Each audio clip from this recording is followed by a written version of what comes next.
Hello, everyone. We're going to allow another minute for people to join the webinar and we'll get started then.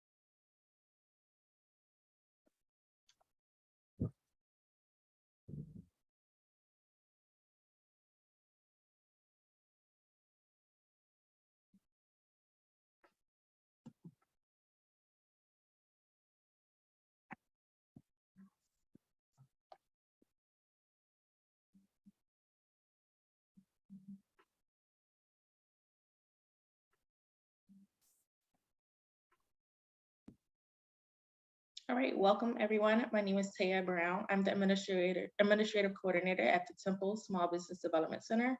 The Temple SBDC helps small businesses start, grow, and succeed. We do this through our no-cost consulting and a variety of our no-cost webinars and training programs like the one you're attending today. You're joining us for YouTube Marketing Success. We are recording today's session, and a copy of that recording and today's PowerPoint will be sent to all attendees within a follow-up email within 2 to 3 business days. All attendees have been muted. We encourage you to post any questions in the Q&A or chat box. Now I'll turn over the floor to Brooke Miles. Great. Well, thank you so much. And I'm going to go ahead and share my screen here and start this.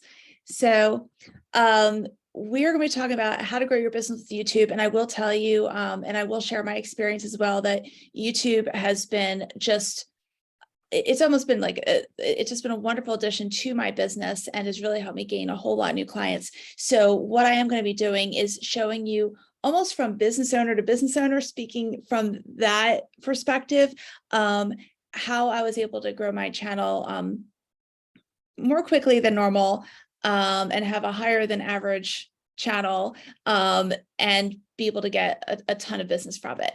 So just like Taya said, if you have questions, please feel free to put them in the chat or the Q&A or what have you. Just put them, just share your questions anytime. I want to make this a conversation as much as possible.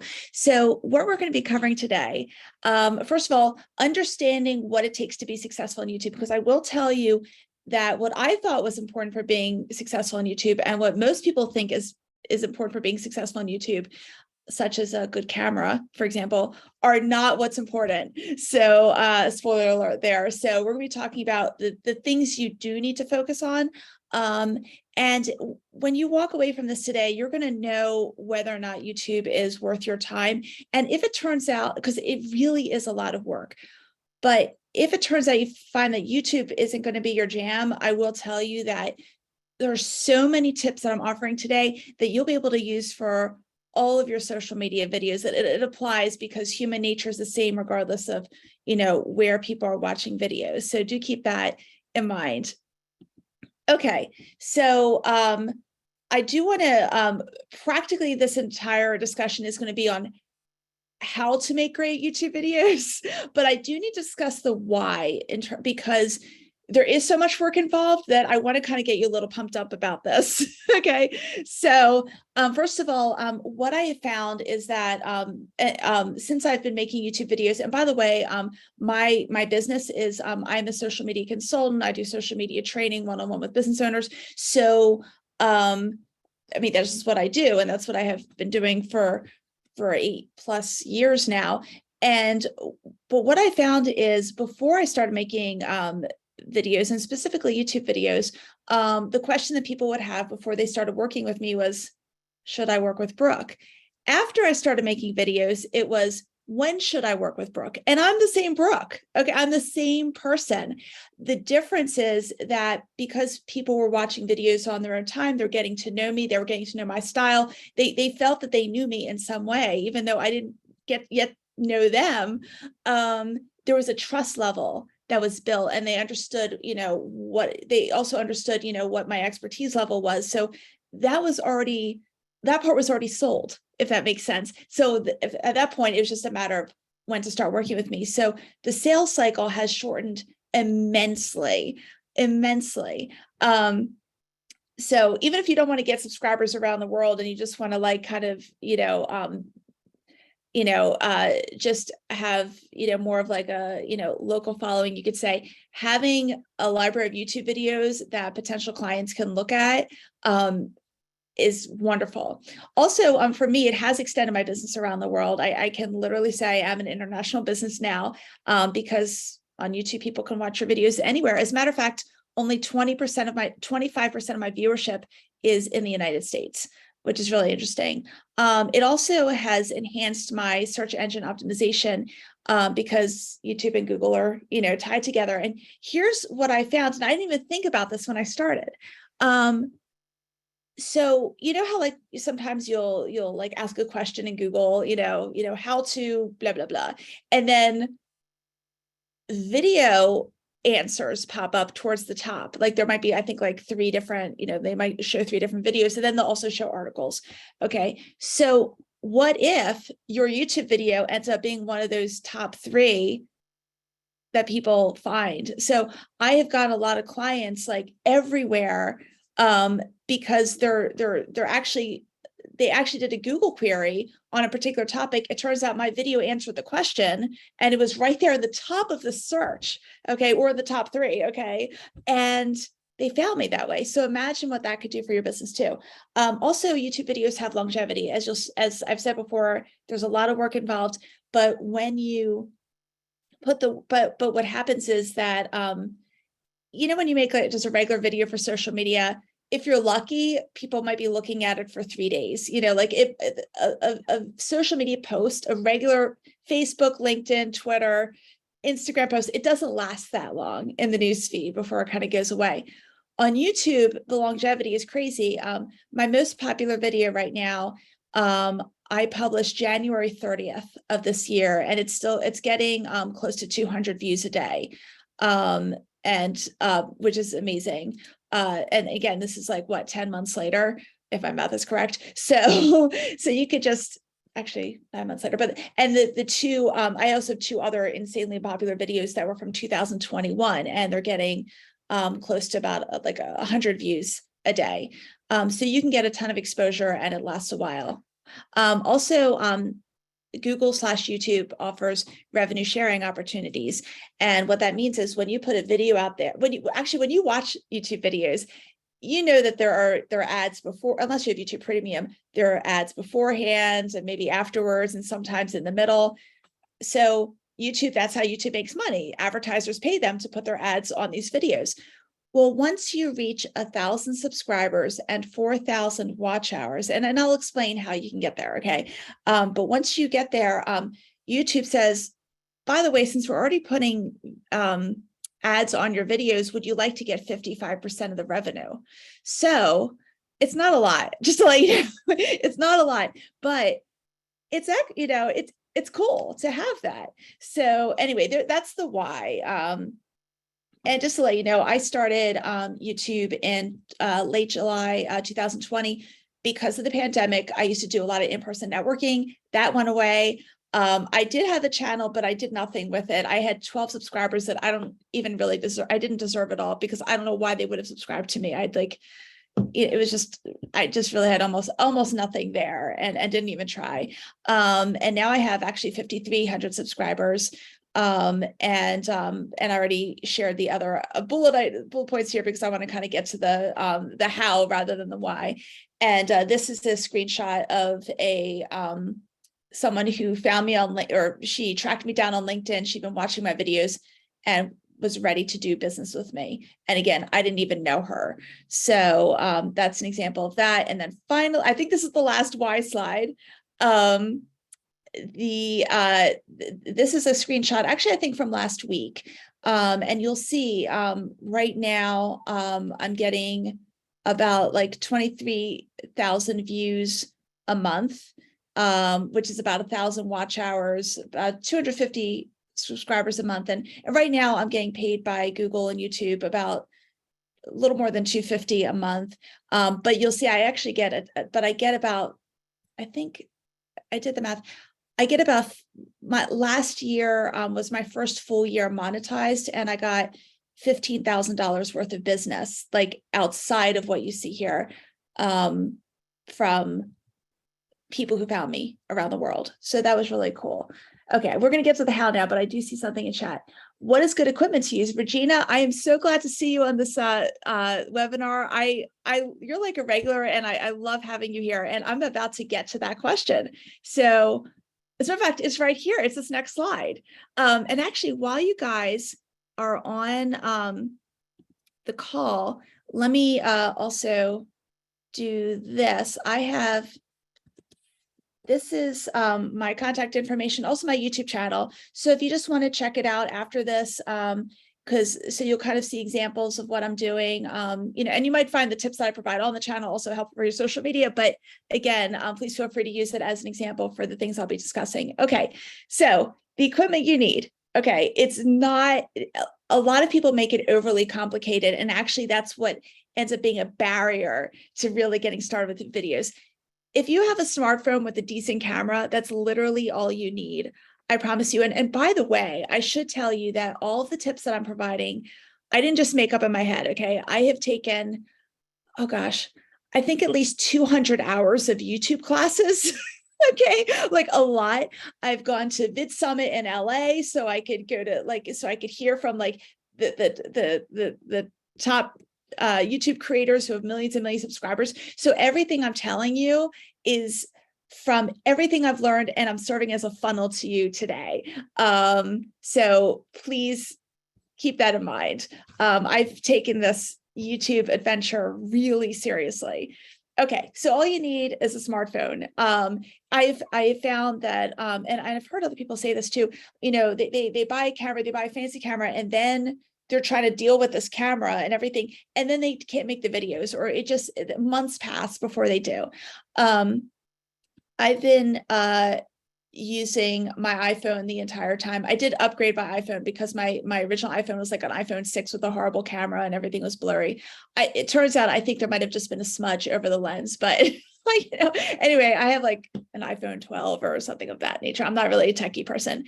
Things that would be nice to have would be if you have a ring light, especially, I don't know if you can see me, but I have a ring light here that you could actually hold your camera. That could be really helpful. An external mic that can plug into your phone. So it plugs into your phone, and so that way it just makes the sound quality better. And obviously a tripod / ring light would be nice, but you don't absolutely need it. And in terms of, and I will tell you, if you had to choose between lighting or sound, in terms of tackling first, I would tackle the sound, because when you're editing a video or someone is editing your video, it's a lot easy. It's pretty easy to fix the lighting, like just make the whole video brighter. It's not so easy to fix echoes. So it's just, you want to be in a room that isn't totally echoey. It's nicer to have the microphone. There's only so much you could do with sound. So keep that in mind. Okay, how do you edit your videos? I have, I think 117-ish videos on my channel right now. And the first 110 were edited on iMovie, and which is free. You'll see the second bullet point, I do list some personal alternatives if you have a PC versus a Mac. I now use Final Cut Pro, which is kind of like the elevated version of iMovie, because once I got super comfortable with it, and it took me a while to get comfortable with editing, but once I got comfortable with iMovie, and there were some cool things I wanted to do, that I couldn't do with iMovie, then I upgraded. But I learned everything on iMovie to begin with. Okay, and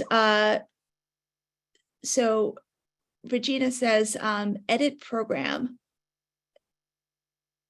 Do you have a question? Do you have a question about editing? Or so these are the editing programs I'm using, or maybe you put that up there and I'm just noticing it. So anyway, feel free to explain more, and I'm happy to, Regina, I'm happy to answer, and everyone, I'm happy to answer your questions. You can also hire an editor. That can add up after a while. I'm still editing my own videos. My dream is to I love editing. It just takes a long time. So I would eventually like to outsource that, but it's not quite a reality yet. Also, my videos are highly edited. As you'll see, most people in my niche will just, it almost looks like they just turn on the camera and start talking, and they're doing a screen share, and they're just letting the computer think while it gets to the next screen. And my stuff is like really snappy. So because that's how I wanted my channel, because if I were a viewer, that's what I wanted. So as a result, I do have to edit more than the typical person. Does YouTube editor not work well? I thought they had an editor. That's a great question, Mary. So they have an editor, but it's only basic stuff. Like, for example, you could do some very modest trimming, like more like beginning and end stuff. You might be able to do a little bit of the middle, but I'm pretty sure it's more beginning and end. You can add a blur to like a face or a license plate type of stuff, but you can't do like, it's not really an editing tool. So thank you for asking that. That's a really fantastic question. And then I meant to write, what are good editing programs? I think you answered already. Thank you, Drew. Yes, exactly. And I will tell you, of the PC alternatives, I really like DaVinci Resolve because it starts out as, it's a free program, okay? And then if you once you get really comfortable with it, if you want to do the paid version of it, you already know DaVinci Resolve, and then it's just a matter of upgrading to get the bells and whistles. With me, I started with iMovie and I went to Final Cut Pro. And even though Final Cut Pro is kind of like iMovie, I felt like I was learning a whole new program, and it was really frustrating. I'm glad I feel comfortable with it now, but it was crazy for a little while. Okay.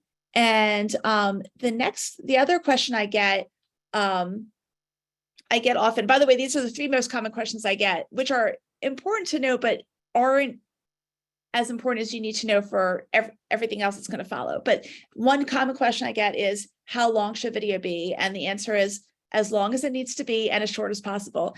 There is a huge misconception out there that a video should only be 30 seconds or a minute, except for YouTube Shorts, those like vertical format videos that are kind of like TikTok-y on YouTube. Except for those, like the normal YouTube videos, are you typically watching 30-second videos or minute videos? Typically not. The videos might be 5 minutes, 10 minutes, 15, 20 minutes, up to hour long, more than that. Okay. When someone is most people who are watching YouTube, they're ready to watch things in longer format. They're coming to YouTube, just like on Netflix. You might watch a 20-minute sitcom up to, a 3-hour movie, because you're mentally in that space. If someone's on TikTok, they're expecting to scroll. So when you're sharing, and we're going to talk about topics and everything. So you want to give your content justice. But you don't want to dawdle either. So get to the point as quickly as you can, but make sure that you covered everything you need to, and don't just skim over things. I hope that, I hope that kind of explains it. Okay. But here's what you really need to know to be successful on YouTube. All right. Okay. And like I said before, I've learned this from others who have millions of subscribers. And by the way, even though my channel, actually, let me say this, when you're growing, okay, you're growing your channel, and let's say you reach 1,000 subscribers, and you're like, yeah, I could be monetized, but I feel like I should be doing so much more, because, looks like every channel out there has 100,000 subscribers and 1 million subscribers and 10 million subscribers.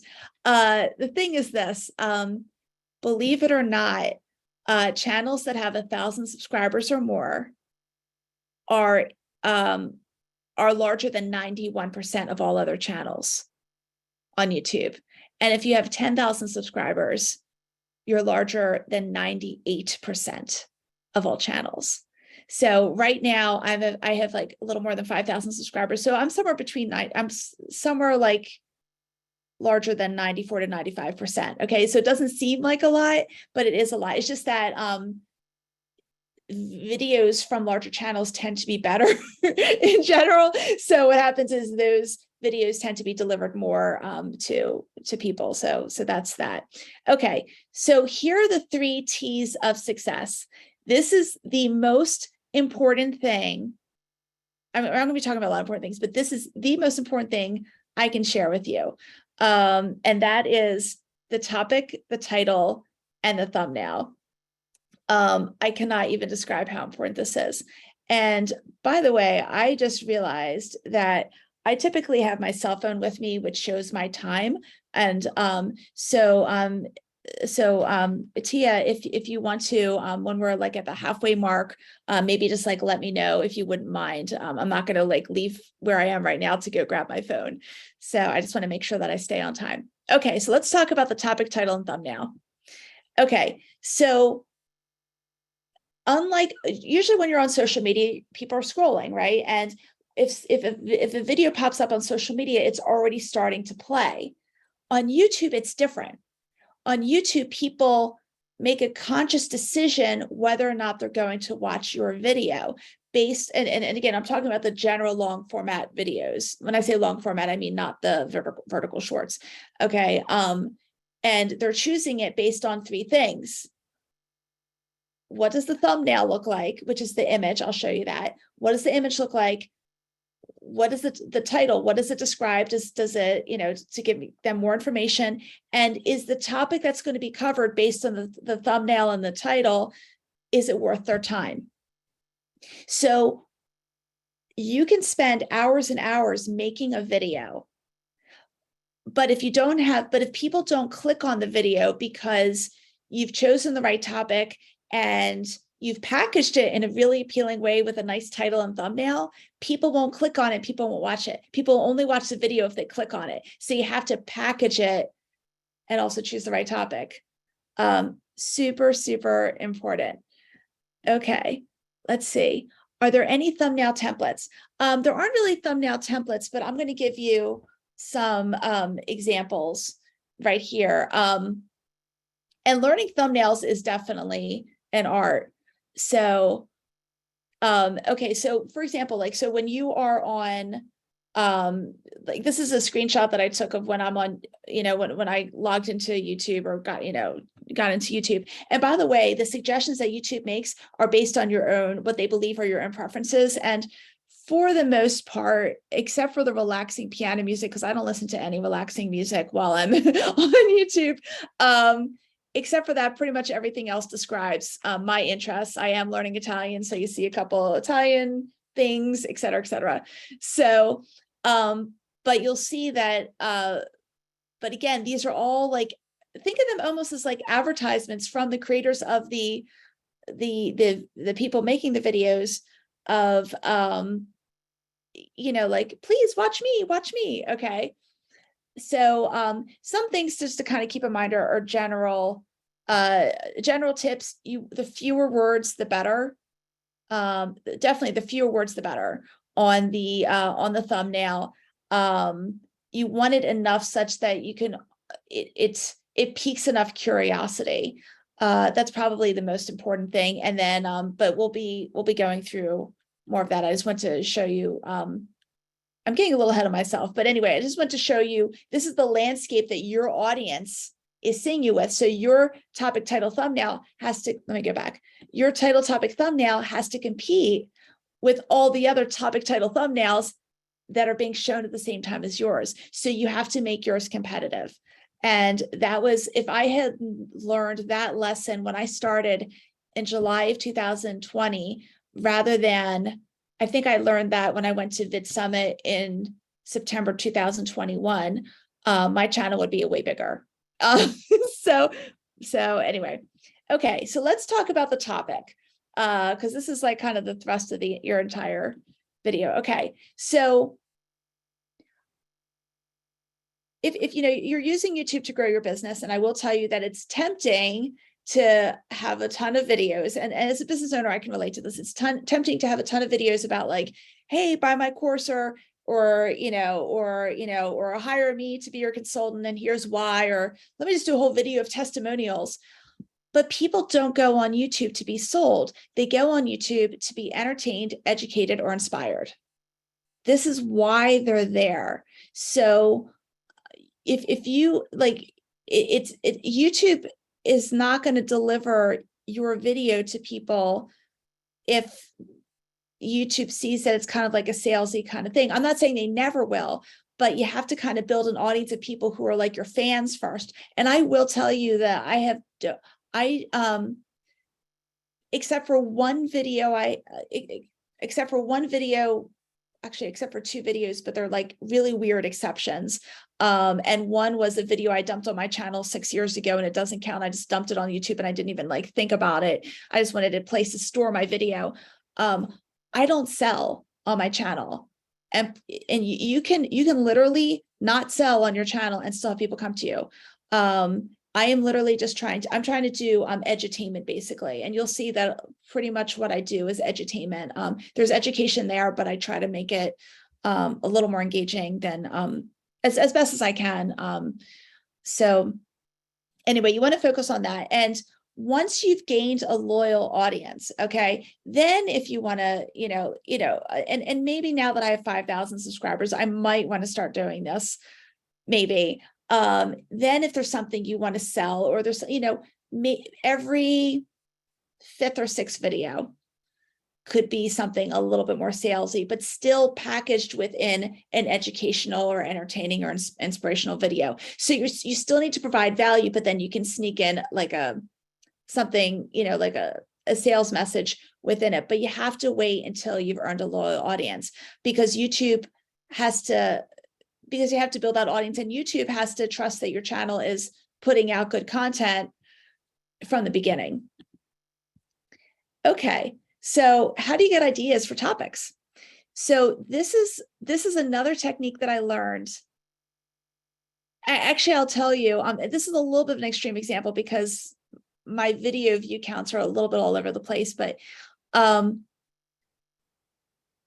I was struggling getting views, and this was around like late fall 2021. Like I was getting views, but except for a few like breakout hits, like I really wasn't getting anything.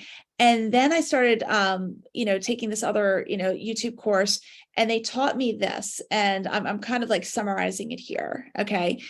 And I will tell you, the next video I made has a ton of views and still gets a ton of views. And it's just been incredible. So what you do is look for channels in your niche, okay, that have fewer than 5,000 subscribers. The reason I want you to look for smaller channels is because, not small, but smaller compared to 1 million subscribers, is because those people are probably closer to where you are in the whole YouTube journey. Okay. You need to be able to compare apples to apples when you do this exercise. Okay. And then what you do is you sort their videos by most popular. And I'll show you how to do that before we get off the slide. And then you're going to look for videos of theirs that are less than 1 year old and have more views than subscribers. Because what'll happen is that, let's say a channel has 300 subscribers, okay? They have 300 subscribers, and they have these two videos that have like 10,000 views each. What that will tell you is they hit on a really good, and especially if it's a video that's younger, like in other words, it hasn't been percolating for like 5 years and had time to get 10,000 views. It's a younger video. This will tell you that this is a topic that there is more demand than supply for on that particular thing. So as an example, the video that I had that exploded was I saw that there was a channel in my niche that, and actually I just noticed a general trend in my niche, where if you did a thing about like hacking the YouTube algorithm, okay, or tapping into the not YouTube, excuse me, the Facebook algorithm. Again, so I had a video about how to tap into the Facebook algorithm, how to hack the Facebook algorithm. That was a hot topic. So I'm like, okay, I'm going to do my own version of this. You don't copy someone's video, you do your own version of it with your own flavor and your own insights, and you hopefully add value to what they would have, put out there. And so I chose a topic that I knew was good because I saw that it was good because a lot of people were clicking on these types of videos from smaller channels. So, and that was the one that did, that did extremely well. Ideally, you can also check how many views per hour. In other words, how many people are still watching the video there. I'll show you at one of the last slides. I have a list of resources, and one of them is a free plugin that you can put in. It's called vidIQ. It's like a Chrome plugin. And when you do that, when you're on YouTube, you can see how many views per hour any video you're watching is getting. And this will help ensure that, yes, it's a popular video, but it's also still currently popular. So anyway, so let me just quickly show you what this looks like to do this research. Okay, and actually I need to go here. Okay, and let's just, okay, I'm also learning German too, so you'll see German stuff. Okay, actually this is a larger channel, but I will still, I'm sorry. Okay, so what you do is you go to the person's channel, okay, and where'd it go? Oh, here, oh my gosh, they changed it. Okay, so, and you'll see that it's listed in order by recently uploaded. Change it to sort by most popular. Okay, and you'll see that this one was a year old and it was about like how to get monetized as quickly as possible. Anyway, you can kind of, this one has 12 views per hour, so you can see that that's from vidIQ. But anyway, you're gonna, and he has 226,000 subscribers, but this one got almost 2 million views. So that would clue into me, the one right here in the top left corner. So that would clue into me, maybe I should, let me go ahead and search for that topic and see what other videos there are out there. And are there other channels that have more views and subscribers on this particular topic that, again, like, there's so much demand for this that people are willing to watch it even from smaller channels. Again, I'm showing you from a larger channel, but you get I believe you get the idea of what I'm saying. Okay, and let me go ahead and get back to here and play from current slide. And all right, by the way, Tia, where are we with time right now? We're looking at 30 minutes. Okay, cool. Okay, thank you. I appreciate that. And everyone, please keep the questions coming. I really appreciate it.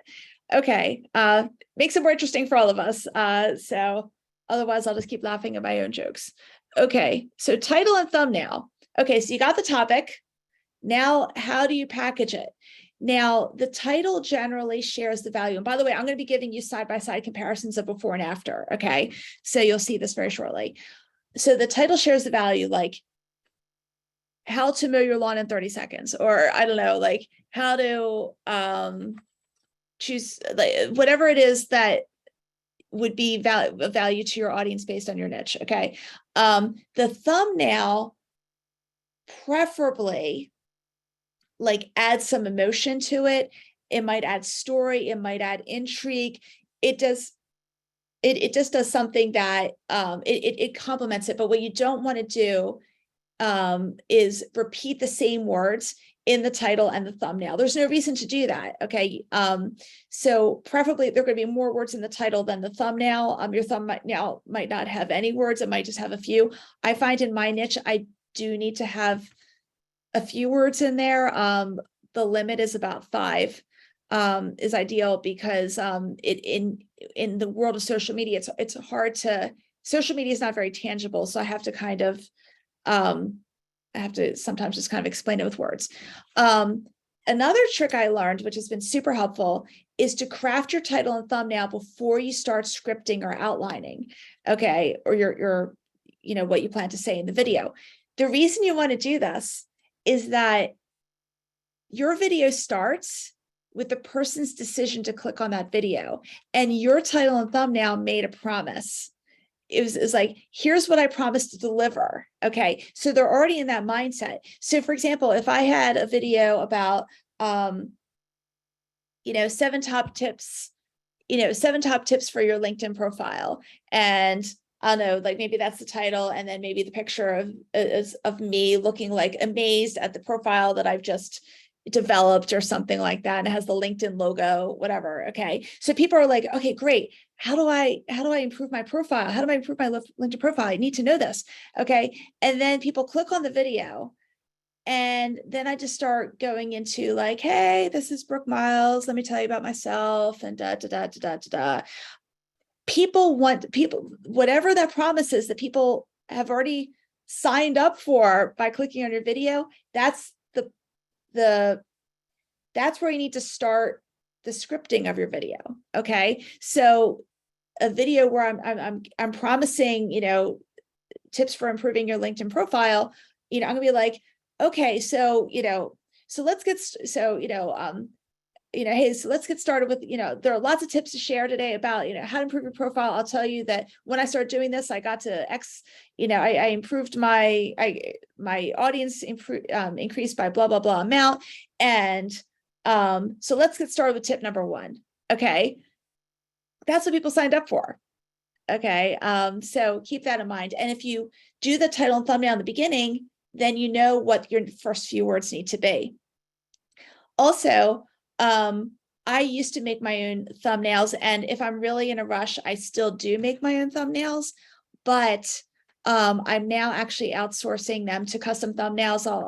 You don't have to use them. You could use another graphic designer. Just make sure it's someone who actually has experience with YouTube thumbnails and understands YouTube thumbnails. But custom thumbnails, and by the way, I have no I'm not like a sponsor. I don't have any type of business relationship with them, except I give them money as a client. But I pay them $100 a month to get up to 4 thumbnails with unlimited revisions.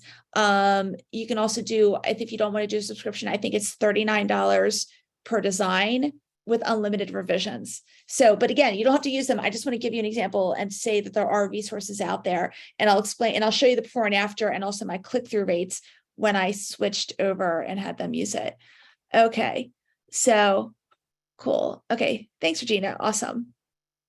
Regina, I'm gonna have to meet you in person sometime, because I just love I just really appreciate your participation.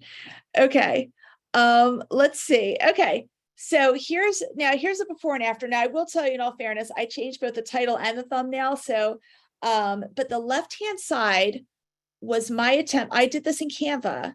Okay, the left-hand side was what I did in Canva, and then the original title. And the right-hand side, and with this particular video, I was looking at the statistics for it, and I saw that people were generally sticking around the video. They were enjoying watching the video. I was getting likes. I was getting all the good stuff. Okay. But very few people were clicking on it. Like, it's so frustrating. I'm like, okay, I have a good video here. The audience signals are there within the video. A lot of people are sticking around till the end. They're clicking on to watch the next video, but people aren't clicking on it. So that means that my title and or thumbnail were bad. Okay. So I decided to change the title to Instagram Marketing Tutorial for Beginners, because it turns out tutorial is a good word. And I also had custom thumbnails. And again, it could be any vendor. I'm just giving you what I'm doing. I had them develop the thumbnail for this, and you'll see they decide to use the pink of Instagram. You can see it looks a little more dynamic. You see the heart like symbol. So, people feel like there's, good stuff. And here, let me tell you the before and after. So here's the chart. So this is what I'm showing you is my click-through rate on my video before changing and after. So before that red arrow is the old title and thumbnail, and after the red arrow is with the new title and thumbnail. And so you can imagine, if you're spending all this time on a video, you want to get the title and thumbnail right. And so that's an example. And here's another one. Again, the left-hand side was my pathetic attempt in Canva. I actually thought that I would do really well with the thumb pointing up and then the arrow going to money, but it turns out, for whatever reason, it didn't. So I gave it to custom thumbnails. I did also change the title somewhat. I put grow earlier in. I have in the title. one trick, by the way, is have your face a lot closer up than you might be comfortable with. Closer faces, if you're going to have your face in it, which I shouldn't say always, but it typically does help. But the closer your face is, the better your thumbnail will do. Smiles do better than no smiles. But anyway, yes. So anyway, that's the before and after. And then you'll see the red arrow, what my click-through rate changed to once I did that. So, okay. So I'm trying to get to chat here.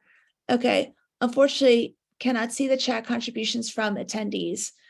Oh, okay. So basically, Regina, I was answering questions about how to,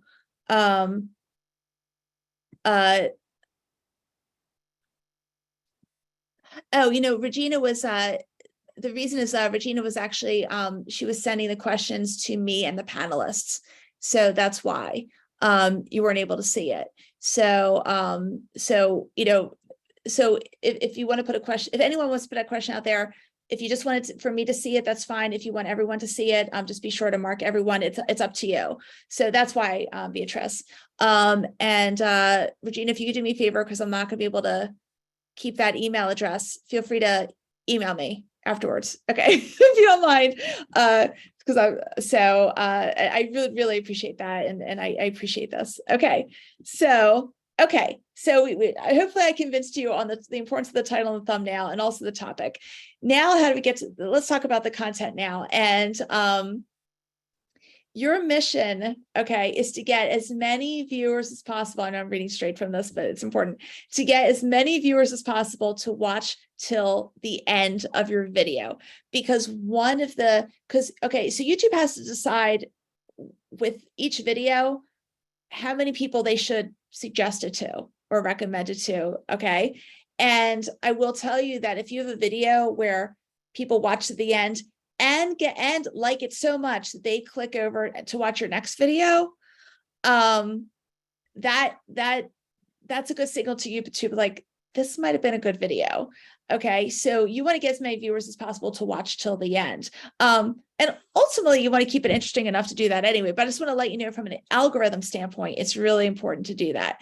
So now you might think, okay, so I need to make sure I'm trying like really, really hard throughout the whole video. And you kind of do.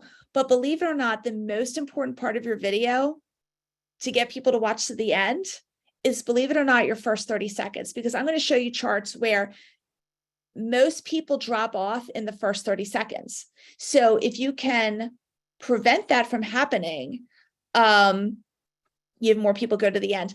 And how many people should be at the end? It really depends on the length of the video.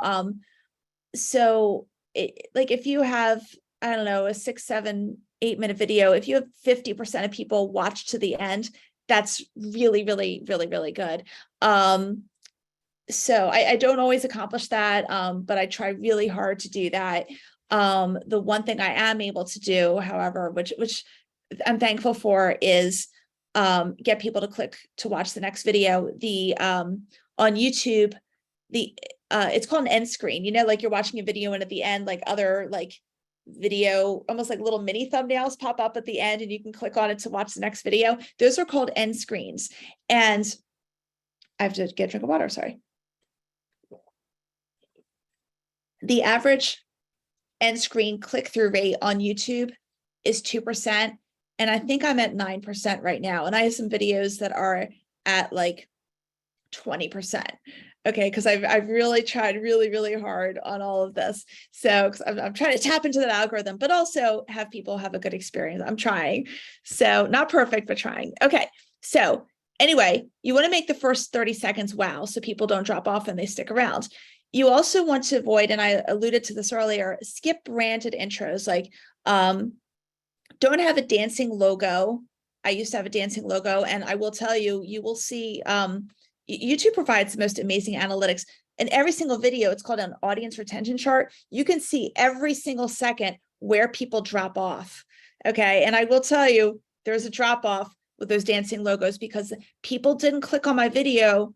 I don't have a video with a title and thumbnail that say, please watch my dancing logo. Okay, so people are dropping off, but also delay your own introduction. I take this a little bit to the extreme, maybe a little too much, but sometimes it might be in a 7-minute video, it might be 3 minutes in that I might say, by the way, if we haven't met yet, I'm Brooke, and I help busy entrepreneurs get more out of their social media in less time, and then you put in obviously your introduction. It could be earlier, but it better be insanely quick. But I wouldn't put it at the very beginning, because again, the first 30 seconds is where you really, really lose people. So it's better to provide some value and have people trust that they're going to get value through the whole video. So they'll be a lot more tolerant to learning a little bit more about you for just a few seconds if you delay it just a little bit. Okay. And let's see. Lisa asks, what is dancing logo? If you've ever watched a video, where someone has like their own corporate logo and it's just animated. Okay. Like it's animated in some way. That's what I meant by that. Thank you for asking that. And then Adrian, hopefully that answered that. And I will tell you, Lisa, you often find that more with smaller channels. And one of the reasons they're struggling is because they have the dancing logo. And by the way, if you watch some of my way earlier videos, I had the animated logo. It was only 4 seconds long, and I'd lose a lot of people in those 4 seconds, like yay me. Okay, cool. I'm glad you got that. Okay, and then Adrian asks, yes, blinking lights or bright text and moving text can be an issue for individuals with certain disabilities. Absolutely. Another thing that I often find is that when people are sharing text, like in the middle of a video, they might make it too small, or they put like, I don't know, red text against a gray background or something ridiculous that there isn't enough contrast. So you have to be super aware of all of this. So thank you. That's a really, really, really good point. I'm glad you mentioned that. Okay. And like I said before, just get to the meat of your content as quickly as possible. And you'll see this. I think practically every single one of my videos does this. There might be one or two that don't, but that's the exception. Almost every single video of mine at the very end, especially in the last year and a half, which is when I learned this trick. Okay. At the very end, I don't just have the screen, and I would say, by the way, now that you learned how to blah, blah, blah, your next step is to watch this next video in the top right corner, because you're going to learn see you in the next video. And you'll see I have a graphic. It has an arrow pointing to that video, and I'm pointing to that video, and I'm telling them why they want to watch it. I'm doing everything possible. So that will really help you a lot. And as you're uploading the video, YouTube gives you the option to decide what little tiny next video you want to show. And you can place it and everything. So just to let you know, it's not something you burn into your current video. It's something you add afterwards. So, okay, gotcha. So let me show you examples here of when you don't pay attention to the first 30 seconds and when you do pay attention to the first 30 seconds. This was one of my very first videos, and I didn't know what I was doing. I'm still learning, but I really didn't know what I was doing. And the first 30 seconds, I lost like 70% of the people left in 30 seconds, because I'm sure I had the animated logo. I was talking about myself, whatever. Okay. And so once I got to the meat of the content, obviously people are always going to dribble off a little bit, but because I started from such a low point at like the 30-something% mark, like maybe 10% were left at the end, and it was only a 4.5-minute video, which is really, really pathetic. And now, not only would YouTube not share this with a lot of people, but so keep in mind that YouTube CC stats are like, we're not going to show this to a lot of people. Okay, but look how bad this was. Only because I lost so many people in the beginning. Okay. Only and these are the stats at the very end, only 1.6% of people had clicked on the end screen at the end. End screen CTR is the click-through rate of the end screen. And again, the YouTube average is 2%. Right now, I'm closer to 9%, or I'm at 9%, something like that. Only 0.02% of people who watch this video actually subscribed. And I'm only getting or at the time I looked at this, the numbers always fluctuate a little bit. I was only making $1.62 for every 1,000 people who would watch it, if 1,000 people watched it. Okay. So, and I see there's a question, I'll get there, or there's something in the Q&A, I'll get there in just a moment. Okay. Here's a video where I learned the advice, and let me show you the difference. So yeah, there's always going to be a little drop off. And by the way, if you see like the gray, what looks like a shadow behind the red line, that's just more for whatever reason. In that screenshot, I was able to see that's what my channel average was at the time that I took the screenshot. But look at the red, the purplish line that kind of squiggles. And again, the red line is the 30-second mark. And this is a longer video. This was 5 minutes, 51 seconds. So a longer video, but 9.9, but about 50% of people stayed till the end. 9.9% of people who started with the video not only watched at the end, but also clicked on to the next one. 1.2% of people subscribed, which is about what you'd want to have. Somewhere between 1% and 2% is a good goal. And $30.45 for every 1,000 views. So again, and the main reason, I mean, yes, I did have stronger editing skills by the time I made this, but the main reason, I was able to have fewer people drop off in the beginning of the video. So that's why. Okay, let's see if we have a Q&A. So Kathy says, recently when I've started watching YouTube, a political ad comes on, I immediately turn off because of the same bombardment from TV. Can you control your ads? I think that's a really good question. You might have to get YouTube Premium, which to pay to not have ads, I think, or just wait it out till the political, all the elections are over. So that those are your options, I believe. Really good question. So it's so funny because I know more about creating videos and watching videos, even though I watch videos all the time. I'm just so used to the ads. You might need YouTube Premium though. Thank you for asking that. Okay. Let's see. What's also important while you're creating your content, and by the way, you can either script it or do an outline, but either way, excuse me, I would recommend your first 30 seconds you script, because they're so important. Okay. But you also want to build a relationship with your audience. The channels that are most subscribable, and I think you can relate to this as a YouTube user, a watcher, you're more likely to subscribe to a channel where you feel you kind of know the person behind the videos in a way. So make it clear what you stand for and whom you serve. Like as an example, on my end, if you watch enough of my videos, you get the idea that I'm not here to tell people to tweet 15 times a day, even though that's a best practice. I'm here just to give you practical tips. My stuff is more geared towards small business owners rather than large corporations. So you get to know what people stand for and kind of, what their thing is. Whenever you can tell a story, I find that when I tell a story to prove a point, or, anytime I can do that, people stick around a whole lot longer.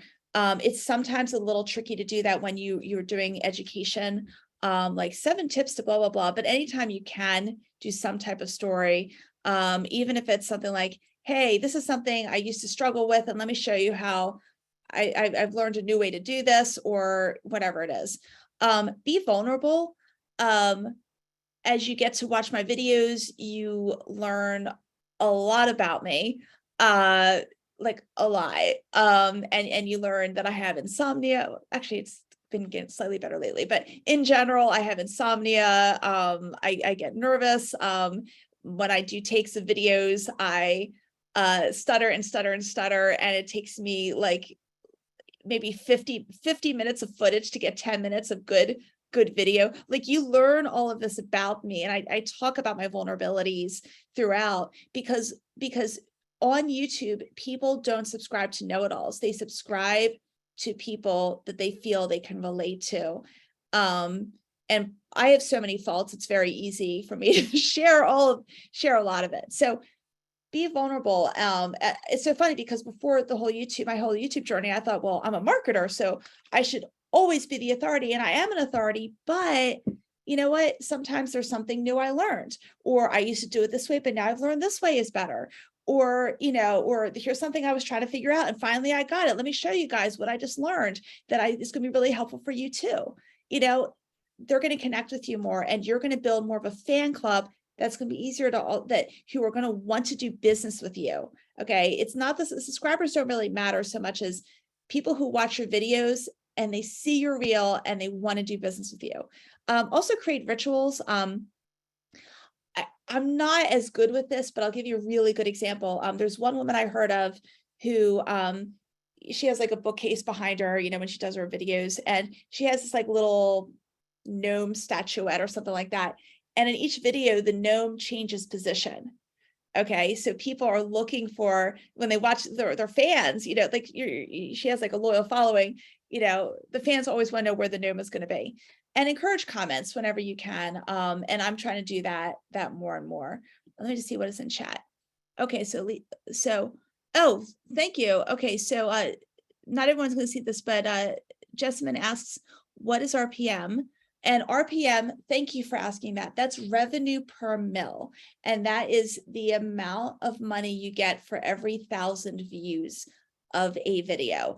And the YouTube average, I think, is $2 per 1,000, but it depends on the niche. So if your business, if your channel would cater more to businesses like mine does, or it's about or if your channel is about how to make money in general, YouTube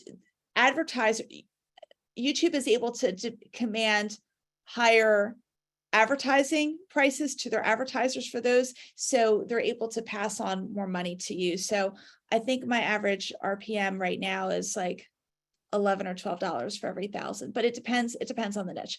So Lisa asks, I have a fitness business. I'm guessing that actual workouts would not make the best YouTube videos because people wouldn't be prepared to work out.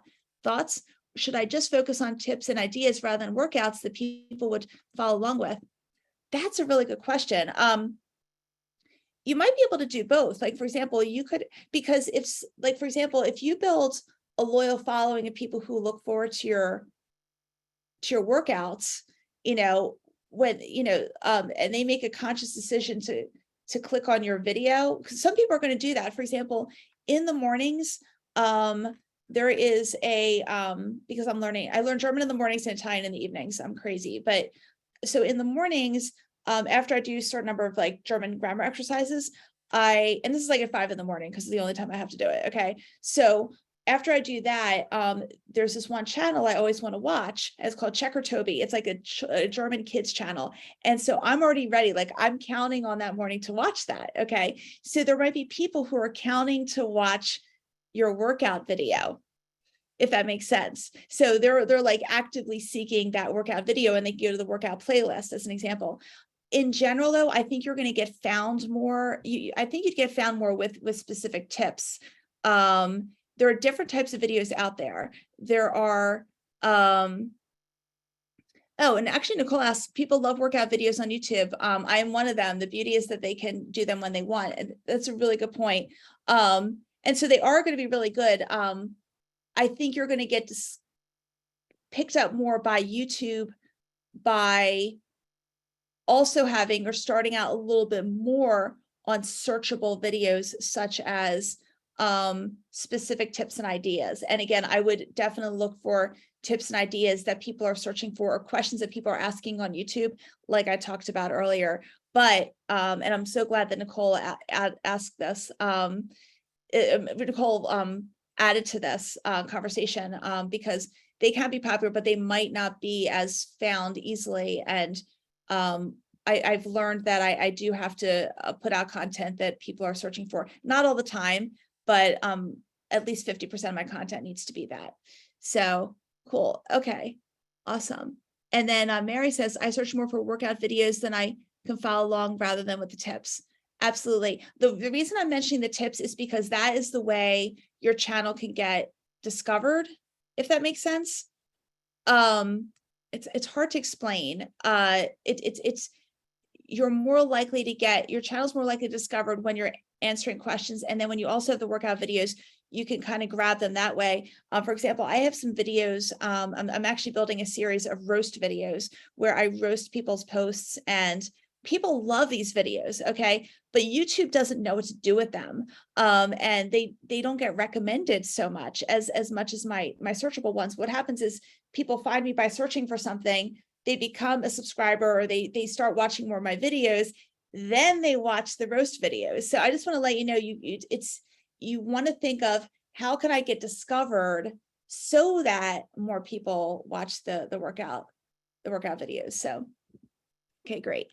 And all right, and this is the last slide that I have, and that is with just make sure there's a chat here. Okay. Thank you, Lisa. I appreciate that. Okay. Lisa just said thank you. Okay, for those of you who didn't see, and you're welcome. Okay, so here's some really, really helpful tools. Canva Pro, most of you have heard of Canva. That's like the graphic design tool for non-graphic designers, or at least that's how I feel. And I'm a non-graphic designer, but I use Canva. I have used Canva Pro for thumbnails, and sometimes still in emergency I do, but I also use it for my video graphics. So when you see, if you watching my videos and you see like moving things, I did in Canva and brought it into my editing software. Epidemic Sound is a subscription I have for royalty-free music and sound effects. You can get sound effects on Canva, but not as many as you can on Epidemic. You can get a few on Pixabay, believe it or not, but not as much as on Epidemic. Storyblocks, if I ever need stock video footage, royalty-free.